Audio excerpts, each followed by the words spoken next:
Praise the Lord. Good morning. இது ஒரு காலை துணைக்கு.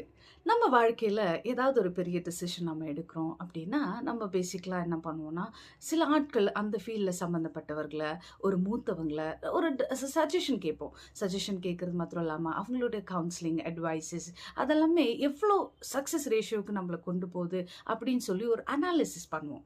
அது பிரகாரம் நம்ம என்ன பண்ணுவோம்னா, அத ஃபாலோ பண்ணி நம்ம நடத்த பார்ப்போம்.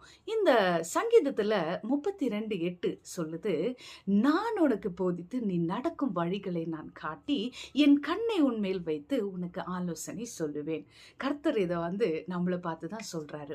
நான் உனக்கு போதித்து உன் வழியில இருந்து உன்னை நடத்தி என் கண்ணை உன் மேல வைத்து நீ அதுல இடராதபடிக்கு உன்னை நான் பத்திரமா பார்த்து அதை ரொம்ப டெஃபினட்டா நீ அந்த சக்சஸை ரீச் பண்ண கர்த்தர் ரொம்ப நல்லவரா இருக்கிறாராம். அந்த சக்சஸை பெற்றுக்கொள்ள நம்மளும் கர்த்தருக்கு ஒப்பு கொடுக்கணும். ஒப்பு கொடுங்க. கர்த்தர் நிச்சயமா உங்க வழிகளை ஆசீர்வதிப்பாரு. God plus.